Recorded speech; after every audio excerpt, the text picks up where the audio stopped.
మన ప్రభువును రక్షకుడు అయిన యేసుక్రీస్తు వారి అతిశ్రేష్టమైన దివ్యనామమున మీ అందరికీ ఉదయకాలము సర్వశుభములు సర్వదీవెనలు దేవదేవుడు అనుగ్రహించునుగాక. ఆమేన్. దేవుని బిడ్లారా, ఈరోజు 12వ తారీఖు జనవరి నెల 2025వ సంవత్సరము.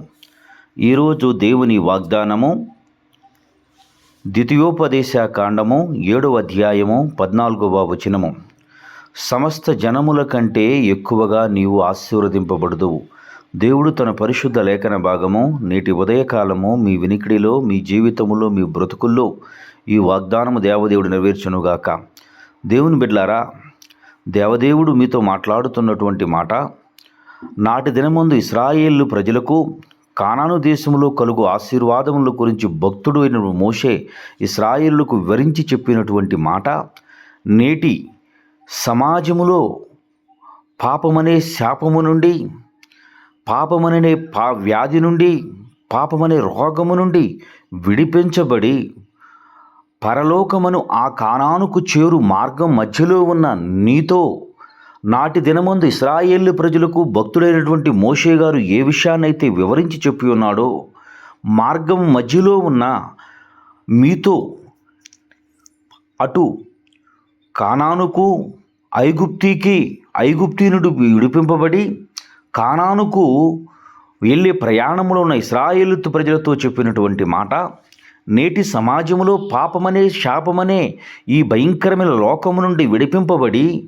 పరమనే కానానుకు చేరు మార్గం మధ్యలో ఉన్న మీతో ఈ ఉదయకాలముందు తెలియచేస్తున్నటువంటి మాట, నీవు సమస్త జనముల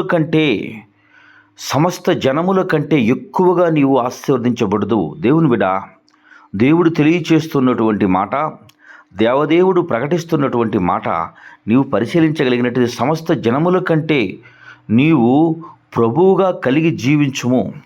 అంటే సమస్తం పైన సమస్తమైనటువంటి వ్యక్తుల కంటే నీవే గనుడువై ఉంటావు. దేవుని బిడ్డలారా, దేవుడు తెలియచేస్తున్నటువంటి మాట ఎంత ఆశీర్వాదకరంగా ఉందో, ఎంత దీవెనకరంగా ఉందో ఒకసారి నువ్వు ఆలోచించుకో. ద్వితీయోపదేశకాండ 33వ అధ్యాయం 24వ వచనము, ఆదికాండము 49వ అధ్యాయం 20వ వచనము, యోహాను సువార్త 6వ అధ్యాయము 51వ వచనములో దేవుడు ఎంతగా ఆశీర్వదిస్తాడో, ఏ విధంగా దీవించబడుతావో, ఏ విధంగా దీవెనలు నీకు కలుగుతాయో దేవుడు స్పష్టంగా తెలియజేస్తున్నాడు. దేవుని బిడ్డ, సమస్త జనముల కంటే నీవు ప్రభువుగా జీవిస్తావు.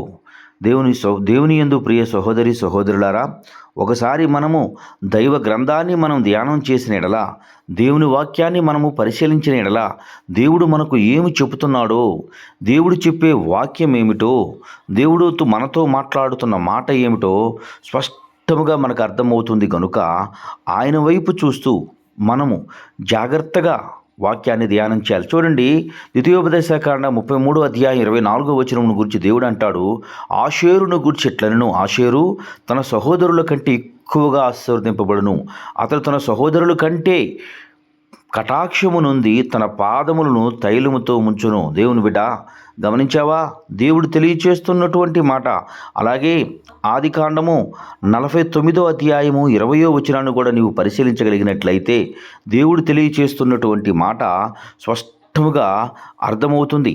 ఒకసారి ఆదికాండం 49వ అధ్యాయము 20వ వచనం గురించి మనం పరిశీలిస్తే, ఆషేరునంత శ్రేష్టమైన ఆహారము కలదు, రాజులకు తగిన మధుర పదార్థములు అతడు ఇచ్చును. దేవుని బిడ్డ, దేవుడు తెలియజేస్తున్నటువంటి మాట జాగ్రత్తగా పరిశీలించు.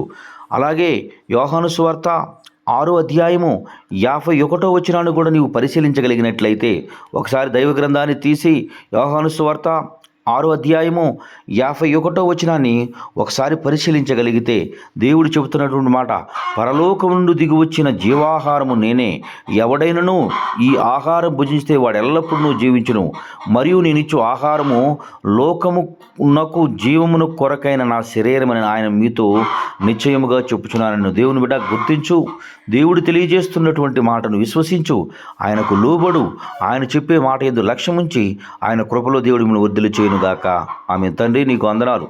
ఎత్తబడ్డ వాక్యం బిడ్డల హృదయాల్లో నీరు కట్టి ఫలింపజేసి వాక్యానుసారంగా జీవించి సమస్త జన్మల కంటే ఎక్కువ ఆశీర్వాదం పొందుకునే కృప దయచేసి నీ కాపుదల్లో భద్రపరిచి నడిపించమని, ఎత్తబడిన వాక్యం ద్వారా తండ్రి బిడ్డల హృదయాలను భద్రపరిచి నడిపించి సహాయం చేయమని యేసయ్య నామం పేరట ప్రార్థన చేయుచున్నాను మా పరమ తండ్రి.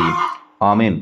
తండ్రి అయిన దేవుని ప్రేమయు, కుమారుడైన యేసుక్రీస్తు వారి కృపయు, పరిశుద్ధాత్మ తండ్రి అన్యోన్య సావాసం ఇప్పుడును ఎల్లప్పుడును సన్నిధులు సదాకాలం తోడైండి ఎమడిచి నడిపించునుగాక.